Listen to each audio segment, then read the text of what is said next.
स्वागत है आप सभी लोगों का मेरे चैनल साइंस टू टेक्नोलॉजी में। मैं अनुपम विपुल आप सभी लोगों का स्वागत करता हूं आज के शो कैमरा ट्यूसडे में। आज हम लोग बात करेंगे नाइकॉन Z8 के बारे में। तो आइए इसे समझते हैं। तो सबसे पहले समझिए नाइकॉन Z8 है क्या? तो ये सीधे समझिए नाइकॉन Z9 जो नाइकॉन का फ्लैगशिप है, जो जेन्युइनली अच्छा कैमरा है। बस साइड इफेक्ट ये है कि उसका दाम 4 लाख से ऊपर चला जाता है। अ, उस सुपर कैमरा का सुपर प्राइस को लीजिए और बहुत सारी चीज़ फेंक दीजिए उससे और उसका दाम घटा दीजिए। जैसे कि आप उसमें 2 एसडी कार्ड्स मतलब ये Z9 इकलौता कैमरा अभी तक मुझे जो पता है उसमें डुअल सी फास्ट एक्सप्रेस यूज़ होता है, यानी कि इस कैमरा का बफर है ही नहीं। मतलब बफर है इसमें दिया गया है डिज़ाइन के लिए, लेकिन वो इतना स्पीड से खाली होता है कि अगर आप बर्स्ट पे चलते हैं तो वो बर्स्ट काउंट करके दिखाता रहता है कि कितना का वो और कर सकता है। वो 18 या 19 पे आके रुक जाता है। 20 का कैपेसिटी होता है, 18-19 पे रुक जाता है। क्यों? क्योंकि कार्ड में इतना आराम से वो डंप कर पाते हैं और चूंकि दोनों कार्ड सी फास्ट एक्सप्रेस है, तो अगर आप दोनों में रॉ सेव कर रहे हैं कोई टेंशन नहीं है। मतलब आपको लोड नहीं लेना है। ये बहुत बहुत ही बम बम सिस्टम है। तो ऑब्वियसली दाम भी बम बम है। तो उसमें से एक कार्ड को स्वाहा कर दिया गया, वहाँ पे यूएचएस 2 कार्ड स्लॉट दे दिया गया। दोनों का स्पीड में बहुत ज़्यादा अंतर है, तो फ़र्क पड़ता है, लेकिन दाम घट जाता है। फिर बैटरी जो है अति बम बम बड़ा बैटरी, जो कि 36 वाट आवर का बैटरी था, उसको हीट कर दिए और यहाँ पे सस्ता बैटरी लगा दिया जो कि 16 वाट का है, जैसा कि मतलब नाइकॉन के सस्ते मॉडल्स में आता है। तो मतलब यही बैटरी का दाम ही कई हज़ार है। मतलब बैटरी में भी मतलब बहुत कटौती की है। तो दाम इसका 3,40,000 के ऊपर आता है और यूएस में अराउंड $4,000 आता है। मतलब सीधे समझिए नीचे का जो वर्टिकल ग्रिप है जहाँ पे वो बड़ा सा बैटरी लगता है, वो बैटरी हटा दिया गया, वर्टिकल ग्रुप हटा दिया गया और 1-2 ठो नॉब हटा दिया गया। तो मेन वही किया कि Z9 का कोर लिए और उसमें से जितना चीज़ हटा सकते थे बिना इसको क्रिपल किए, वो सब हटाते चले गए। मतलब एक्स्ट्रा फीचर्स हटाते गए दाम कम करने के लिए, और ये अच्छा खासा इसका $1,500 दाम कम है। तो मतलब ये समझिए वो कैमरा बहुत बढ़िया है, लेकिन दाम बहुत ज़्यादा दर्द देता है। मतलब कि लेंस का दाम कम लगने लगे, वो इतना महँगा है। तो अब इसके कोर को समझते हैं। तो वही समझिए कि Z9 का कोर सिस्टम है और इसका कॉस्ट कटिंग ही किया गया। तो कॉस्ट कटिंग का सबसे इंटरेस्टिंग जगह था जहाँ पे जीपीएस उड़ा दिया, जो मुझे बहुत गुस्सा लगता है। कैमरा में जीपीएस होना चाहिए। मैं लोकेशन के लिए नहीं बोल रहा हूँ, जीपीएस बहुत अच्छा टाइमिंग सर्विस देता है। आप जितने स्टॉक मार्केट देखते हो उसमें से बहुत सारे का क्लॉक जीपीएस पे चलता है। अगर आपका टाइम और डेट जो है जीपीएस से चल रहा है, तो वो कभी आउट ऑफ सिंक नहीं होगा। मेरे लिटरली मतलब शादीज़ में लोगों के फ़ोटो देखे हैं जो मैं कंप्यूटर में डालता हूँ, कंप्यूटर में 2018 दिखा रहा है, भैया शादी तो 2021 में हुई थी। तो क्या भाई, डेट गलत था। तो Z9 में ये लोग सीख दिए थे कि डेट और टाइम जो है जीपीएस से उठा के डाल देंगे। वो हटा दिए फंक्शन। अच्छा फंक्शन था, हटा दिए, बट ठीक है, दाम कम करना था। लैन हटा दिए। ये सेंस बनता है लैन बहुत नीश केस यूज़ है। जैसे कि जो स्पोर्ट्स फील्ड में प्रोफेशनल्स रहते हैं वो जनरली लैन से कनेक्टेड, जितना भी वो फोटो खींचते रहते हैं वो सीधे-सीधे उनके एफटीपी सर्वर पे चला जाता है या कुछ और सिस्टम पे वो डंप करते रहते हैं। और हो भी सकता है कि फोटोग्राफर वहाँ खींच रहा है और कोई वहाँ मतलब स्टिल्स एडिटर जो हो गया, वो वहाँ पे फाइल्स सेलेक्ट कर करके रिफाइन करता रहता है। न्यूज़पेपर को क्योंकि तुरंत चाहिए होता है ना फोटो, क्योंकि मान लीजिए कोई स्पोर्ट्स इवेंट रात को हो रहा है, उनको रात को लेना है, फोटो रिफाइन करना है, प्रिंट करके दे देना है सुबह, तो इसीलिए ये पाइपलाइन एफिशिएंसी मायने रखती है। 99% लोगों को जरूरत नहीं है तो हटा दिया। और इसमें आप डाल सकते हैं, वैसा बाय द वे, अगर आप मान लीजिए आपका इकोसिस्टम में जहाँ आप ईथरनेट यूज करते हैं, डाल सकते हैं, यूएसबी सी का एडाप्टर लगा के करना होगा। मैग्नीशियम एलॉय चैसी, यहीं पे सबसे बड़ा मतलब इसका कमी आता है कि मैग्नीशियम एलॉय चैसी जो था, उसी के कारण Z9 उतना बम था, उसको हटाया गया। दाम बहुत कम हो गया, लेकिन साइड इफेक्ट्स आने लगा। तो डुअल यूएसबी सी पोर्ट दे रहे हैं, ये इनका लॉजिक है कि यूएसबी सी पोर्ट में दिक्कत होता है कि उससे से डेटा भी देना चाहते हैं, उसी से भी पावर भी देना चाहते हैं। और ये लोग कंप्यूटर इंडस्ट्री से कुछ सीखते तो है नहीं, मोबाइल इंडस्ट्री से कुछ सीखते नहीं, आदम जमाने पे रहते हैं। तो इनका है कि भैया मतलब एक प्रॉपर चिप लगाएं, जैसा कि सारे कम फोन्स में होता है। एक काम करो, पावर डिलीवरी के लिए अलग कर दो और डेटा के लिए अलग कर दो। तो खैर इसका ये मतलब होता है कि आप बहुत सारा एक्सेसरीज, फंक्शंस यूएसबी सी का आराम से यूज़ कर सकते हैं, और अगर आपको उसी टाइम बैटरी चार्ज भी करना है या पावर डिलीवरी पे डायरेक्ट चला रहे हैं, चला सकते हैं, कोई दिक्कत नहीं होगा। मोबाइल मोबाइल इंडस्ट्री कब का ये प्रॉब्लम सॉल्व करके बैठी हुई है। और मोबाइल में बाय द वे ज़्यादा स्पीड का चार्जर आता है इस सबसे, तो खैर है तो है। और ये समझिए ये कैमरा का मेन बात जो है, ये 8 के 60 एफपीएस 12 बिट एन रॉ पे दे सकता है और 4 के 120 एफपीएस दे सकता है एन रॉ पे। एन रॉ पे समझिए अभी तो कोर्ट केस चल रहा है, लेकिन अभी आपको मिल रहा है तो खरीदिए, कोई टेंशन वाली बात नहीं है। क्योंकि रेड का कहना था कि किसी तरह से रेड ने ट्रिक लगा दिया, चूना लगा दिया कि पेटेंट उसके पास ये बन गया है कि अगर आप कैमरा बॉडी के अंदर कंप्रेस्ड रॉ फॉर्मेट देते हैं वो मतलब पेटेंट को वायलेट कर रहा है, इसीलिए सबको एक और कंपनी नहीं दे पाती। नाइकॉन दे रहा है तो नाइकॉन पे सीधे केस चल रहा है अभी। सोनी भी देने का कोशिश किया तो उस पे भी केस चल गया। तो वही समझिए, आप प्रोरेस दे सकते हो, तो एप्पल और रेड का कुछ अपना हुलुलुलु है तो वो लोग दे सकते हैं। लेकिन अगर आपको शुद्ध रॉ देना है तो आपको बहुत तिकड़म करना पड़ेगा। जैसे कि आरी कैमरा के बारे में अगर आप बात करो तो आरी क्या करता है कि भैया वीडियो देता ही नहीं है। आप उसका अगर रॉ शूट करते हो वीडियो आएगा ही नहीं। फाइल खोल के देखिए उसमें हर स्टिल्स हैं, वो ऐसा करके बाईपास करते हैं। तो ये लोग प्रोरेस भी आपको देते हैं। आपको ऐसा नहीं कि एनरॉ क्योंकि प्रोप्राइटरी फॉर्मेट है, हर सॉफ्टवेयर उसे नहीं सपोर्ट करता है, फर्जियत वाला स्टेप है। लेकिन आपको दी बेस्ट क्वालिटी चाहिए इन बॉडी रिकॉर्डिंग के साथ तो वही करना पड़ेगा। और अगर आपका है कि नहीं यार वो मेरे इकोसिस्टम में सूट नहीं करता, एनरॉ बहुत ज़्यादा ओवरकिल है, आपका प्रोरेस से काम चलेगा। तो प्रोरेस में भी बहुत सारे ऑप्शन है, जैसे कि एक लो बजट ऑप्शन है 422 10 बिट वाला जो कि काफ़ी अच्छा है, और प्रोरेस रॉ ऑप्शन भी है, वो भी 60 FPS तक, मतलब कोई टेंशन वाली बात नहीं है। आपका अगर पाइपलाइन प्रोरेस पे चल रहा है चलाइए, आपका पाइपलाइन है कि नहीं भैया मेरे को the best latest and greatest चाहिए तो एनरॉ कर लीजिए, और सारा इन बॉडी है, इन बिल्ट है, कोई टेंशन लेने वाली बात नहीं है। और इसमें समझिए फर्मवेयर पे मतलब नाइकॉन जब उतारा गया था तो फर्मवेयर उसका थोड़ा हल्का था, काफ़ी रस्ट प्रोडक्ट था, तो फर्मवेयर मार्क 2 में बहुत अच्छा किया है। तो यहाँ पे मार्क 3 फर्मवेयर चल रहा है, बोला कोर सेम है, तो काफ़ी सारा इंप्रूवमेंट इसमें डे 1 पे है, आपको टेंशन लेने की ज़रूरत नहीं होगी। तो स्टिल्स के बारे में क्या है, स्टिल्स के बारे में क्या बताएं, मतलब आज के टाइम में स्टिल्स कैमरा के बारे में बात करने का कोई सेंस नहीं बनता। 46 मेगापिक्सल है जो 20 FPS पे चल सकता है और रॉ दे सकता है। अगर आप सिर्फ मतलब ये करते हैं रॉ प्लस जेपेग मान लीजिए आप सेव कर रहे हो, या रॉ प्लस हिफ कर रहे हो, हिफ को आप रख देते हो SD कार्ड में और रॉ को कर देते हो सी फास्ट एक्सेस में, बफर के इसका टेंशन नहीं है। लेकिन हाँ, अगर आप दोनों में रॉ सेव करते हैं जो कि काफ़ी प्रोफेशनल फोटोग्राफर करते हैं, तो ये कैमरा बोलेगा भाई हमसे नहीं हो रहा, क्योंकि बोल रहे हैं Z9 जेन्युइनली बहुत ज़्यादा तेज चलता है, क्योंकि 2 सी फास्ट एक्स मतलब समझिए 2 SSD लगा हुआ है उसमें, तो इसका स्पीड थोड़ा स्लो हो जाता है। और फ्लिप आउट स्क्रीन नहीं है, अब वो डिज़ाइन उन्होंने अपडेट नहीं किया, जो कि थोड़ा ऑड बात है, क्योंकि 1.5 ईयर हो चुका था। तो मतलब अगर मॉनिटर को ही थोड़ा चेंज कर देते या उसमें डिजिटल हॉट शूट दे देते, कुछ भी थोड़ा सा कंफर्ट बढ़ा देते, लेकिन कोर मतलब एकदम कंट्रोल सी कंट्रोल वी की है, ज़्यादा कुछ नहीं छेड़े हैं। मतलब ये मैग्नीशियम बॉडी था, और इसीलिए Z9 में हीटिंग की इशू नहीं होती। इतना बड़ा बॉडी से उसको जोड़े हुए हैं कि भैया हीट आराम से निकल जाता था, कोई टेंशन ही नहीं है। क्योंकि हीट एक्चुअली आ कहाँ से रहा है, आपका हीट आ रहा है बैटरी से, मतलब बैटरी में जितनी केमिकल एनर्जी है उतना ही हीट आप निकाल सकते हो ना।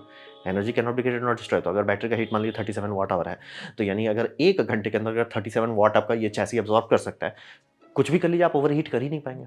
और रहा बात की बैटरी मान लीजिए 2-4 घंटा चलता है मैक्सिमम ड्रॉप पे भी, तो ये सब चैसी पूरा मेटल का चैसी लाइक भाई टेंशन मत लो हम संभाल लेंगे। इसमें वैसा नहीं है, इसमें थोड़ा सा मैग्नीशियम है, बहुत कम, वो भी टॉप में दिया हुआ है, मेजॉरिटी कार्बन फाइबर है, और उसका हीट इफिशिएंसी उतनी अच्छी नहीं होती है, इंसुलेटर है। तो बात करते हैं परफॉर्मेंस कैसा है। तो यहाँ पे समझिए इन लोग शटर नहीं दे रहे जैसे Z9 में दिया। ऐसा क्यों कर पा रहे हैं कि शटर ही हटा दे रहे हैं? बात है कि ये लोग स्टैक्ड सेंसर दे रहे हैं। स्टैक्ड सेंसर का read speed almost global shutter के लेवल पे आता है, और आम यूज़ में मैकेनिकल शटर जितना परफॉर्मेंस देता है। क्या मैकेनिकल शटर में रोलिंग शटर होता है? हाँ होता है, लेकिन दिखता नहीं है क्योंकि वो बहुत टाइट होता है, मतलब 5 मिलीसेकंड तक उतर जाता है। तो मतलब होता है एक पॉइंट के बाद आपको दिखता नहीं, मतलब कि जैसे अगर आप बैट्समैन का देख रहे हैं या मतलब खासतौर पे गोल्फ पे, क्योंकि गोल्फ पे पतला डंडी होता है, काफ़ी स्पीड से लोग घुमाते हैं, तो गोल्फ में अगर आपका रोलिंग शटर यूज़ कर रहे हैं कैमरा, तो आपका डंडी ऐसे कर्व हो जाता है।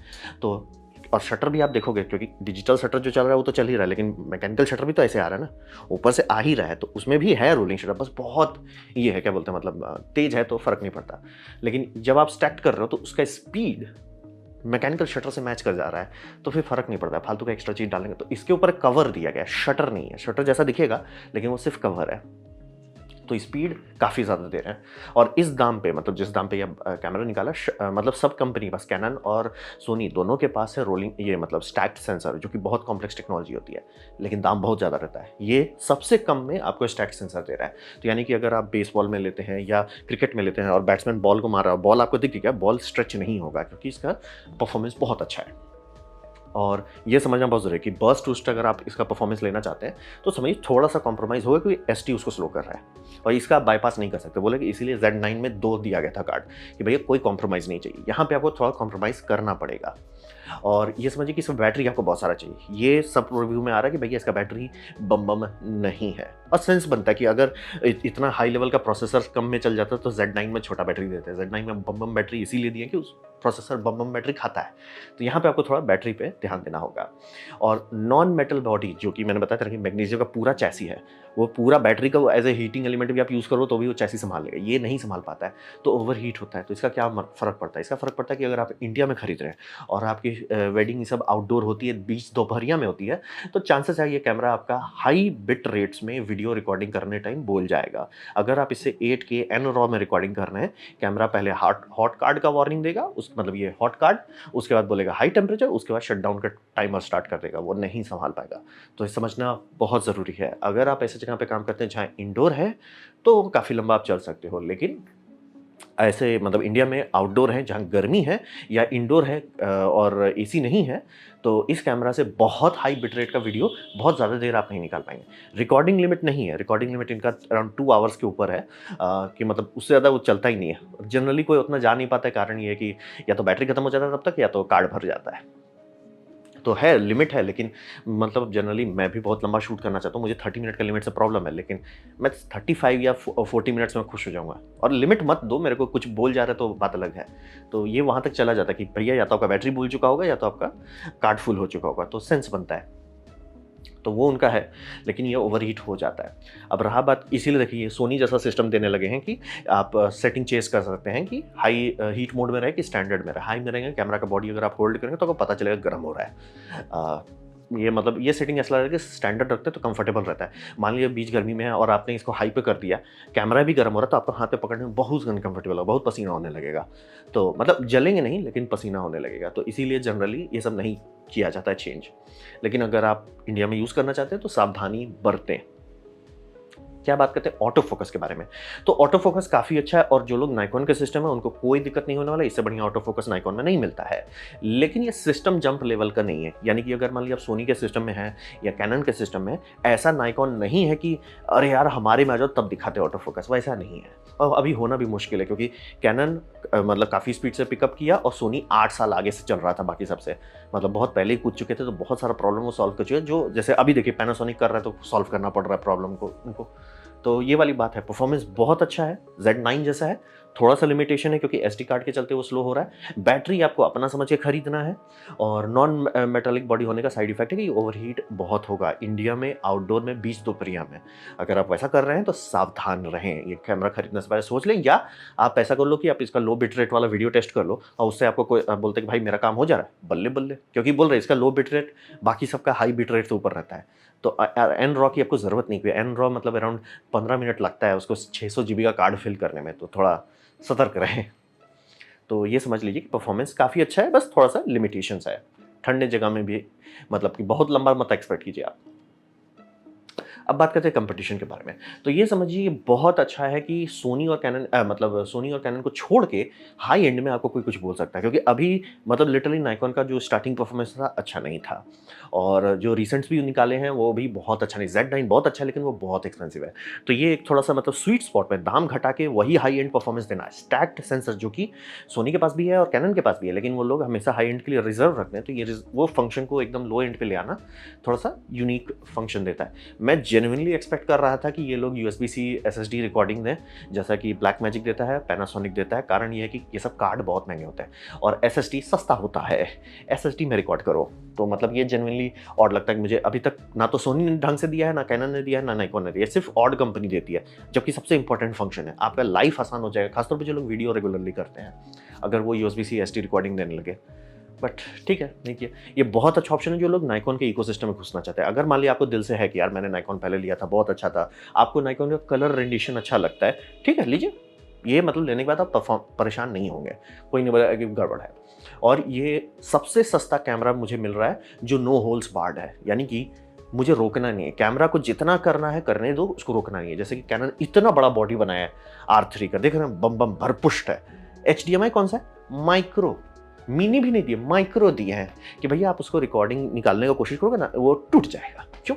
क्योंकि कस्टमर की हम वाट नहीं लगाएंगे तो मजा कैसे आएगा, ऑर्गेज़म कैसे आएगा। तो ये जेन्युइनली गुस्सा लगता है इस तरह का कैमरा देखे। और सोनी में भी है, सोनी के रिसेंटली मॉडल्स पे आप देख के लग रहा है कि लिटरली ये लोग लगता है हमारा तो बिकेगा ही, कुछ भी वो लगता है पुशिंग द एनवेलप नहीं कर रहे हैं कि लाइक ठीक है बस है, कुछ चेंज नहीं कर रहे, कोई भी चीज़ में इंप्रूवमेंट नहीं है। तो इनका लिटरली इंप्रूवमेंट है, हमारा टच स्क्रीन अब टच स्क्रीन हो गया। इट्स लाइक भाई सीरियसली। तो ये बहुत अच्छी बात है कि इतने कम दाम में रिलेटिवली स्पीकिंग इतना हाई परफॉर्मेंस नो होल्ड बार कैमरा दे दिया गया है कि भैया जाइए। आप अंटार्कटिका में शूट करते हैं या कारगिल ये क्या बोलते हैं आपका कश्मीर में शूट करते हैं, कोई टेंशन नहीं है। तो बहुत हाई एंड परफॉर्मेंस दिया है और ये हाई एंड मार्केट के लिए बहुत अच्छा है, यानी कि जो लोग प्रो लेवल खरीदते हैं वो ये इस पे घुस सकते हैं और इससे फ़र्क पड़ेगा कि कैनन और सोनी दोनों को एक्चुअली थोड़ा अच्छा एंड बना पाएगी। उनका हाई एंड जेनुइनली बहुत वो लेज़ी हो गया है कि इट्स लाइक भाई हम कुछ भी बनाएँगे लोग तो खरीदेंगे ही। तो ये इसीलिए कंपटीशन आप इसीलिए हमेशा चाहते हो और ये बहुत अच्छी बात है कि नाइकॉन अच्छे डायरेक्शन पे चल रहा है। हाँ, बस मैं जेनुइनली चाह रहा था यूएसबी-सी रिकॉर्डिंग दे देते, क्योंकि अगर नाइकॉन देगा तब मैं गारंटी दे सकता हूँ या तो कैनन या सोनी दोनों में से कोई ना कोई एक उतार ही देगा। जब तक कोई इनको फोर्स नहीं करता, इन लोग नहीं सुधरने वाले। तो ये था मेरा प्रेजेंटेशन Z8 के बारे में। उम्मीद करता हूँ आपको अच्छा लगा हो, कुछ सीखने मिला हो, कुछ समझ में आओ। अगर ऐसा है, लाइक कर दे, दूसरा शेयर कर दो, उससे मेरा काफ़ी भला होगा। नहीं अच्छा लगा, नहीं पसंद आया, कोई बात नहीं, आप डिसलाइक दबा सकते हैं। मैं कहूँगा डिसलाइक 2 बार दबाएँ, उससे मुझे पता चलेगा कितना नापसंद हुआ है। मैं आपसे कहूँगा एक कमेंट लेके मैं हर कमेंट को पढ़ने की कोशिश करूँगा। आपसे कहूँगा सब्सक्राइब कीजिए, बेल दबाइए अगर आप फ्री हैं तो। आपने मेरा वीडियो देखा, जान के मुझे बहुत खुशी हुई। धन्यवाद।